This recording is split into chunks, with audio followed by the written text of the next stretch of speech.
이것만 제대로 알면 지긋지긋한 해붓 이제 그만할 수 있어요.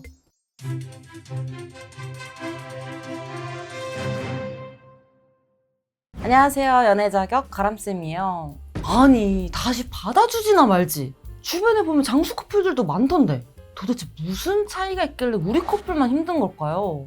오늘 이 궁금증 싹 해결해 드릴게요. 끝까지 집중해 주세요. 해붓 없이 제외하는 법 첫 번째, 지나가는 말도 다시 보자.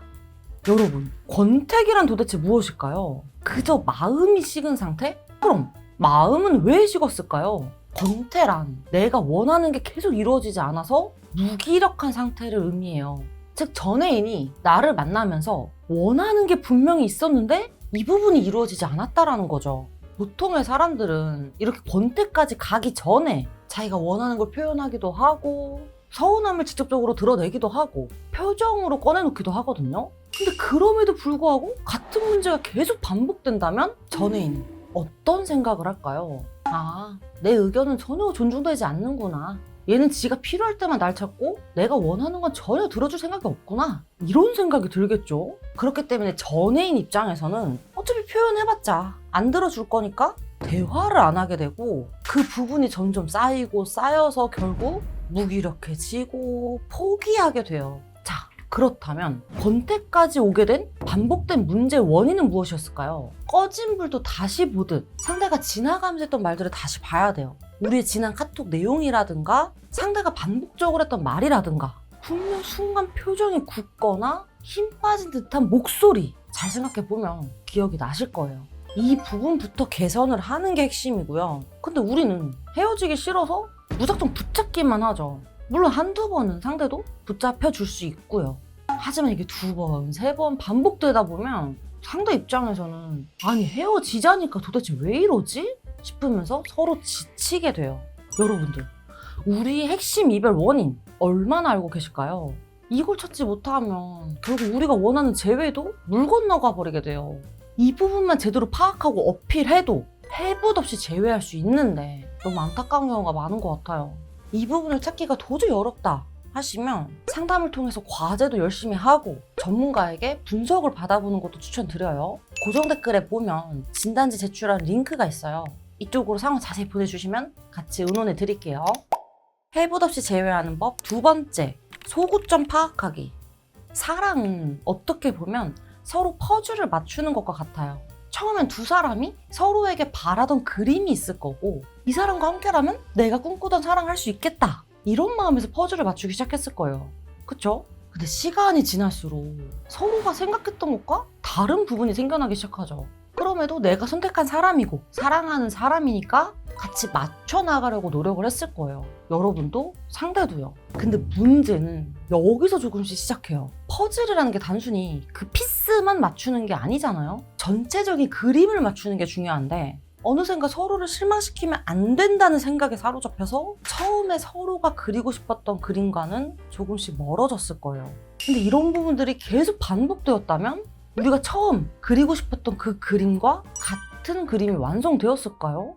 아니겠죠. 그래서 전애인 입장에선 쉽게 말해 현타가 오는 거고요. 아, 내가 찾던 사랑은 이런 모습이 아니었는데 내가 정말 얘를 좋아하는 게 맞나? 하면서요. 그래서 우리는 전애인이 나랑 그리고 싶었던 그림은 무엇이었는지, 어떤 게 그 그림을 그리는데 방해 요소가 되었는지를 명확하게 아는 게 중요해요.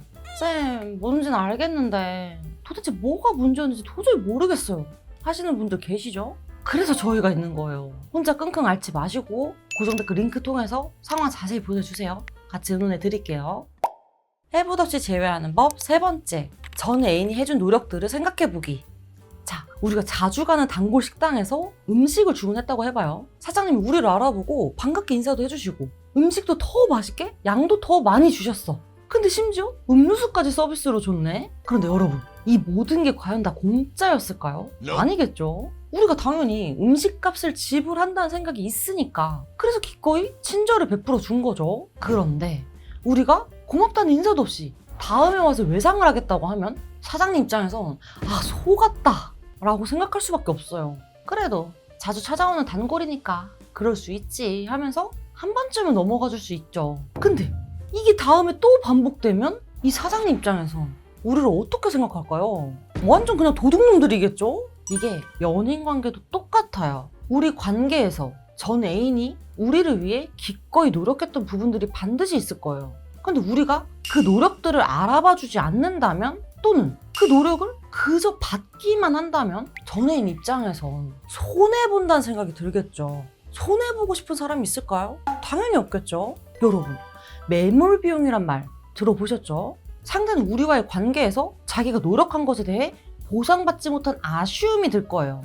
근데 왜 돌아섰냐고요? 아무리 기다려봤자 이 매몰 비용을 돌려받지 못하겠구나, 이런 생각이 드는 거죠. 그럼 이때 우리는 어떻게 해야 될까요? 전 애인에게 내가 이 매몰 비용에 대해 충분히 돌려줄 수 있다, 오히려 더 받을 수 있다는 걸 보여주는 건 물론이고, 우리가 다시 만난다면 반드시 행복할 수 있을 거라는 확신과 근거를 보여주셔야 돼요. 자, 이 모든 걸 종합해 보자면, 전 애인이 나한테 반복해서 했던 말들을 다시 돌아보고, 나와 처음 연애를 그렸을 때 어떤 연애를 원했을지를 돌아본 뒤 상대의 노력들을 살펴보고 우린 어떤 걸 해줄 수 있을지를 면밀히 찾아보고 나서 연락을 해야 돼요. 불안한 마음에 섣불리 연락 보냈다가 차가운 상대방 반응에 주눅 들고 상처받는 게 아니고요.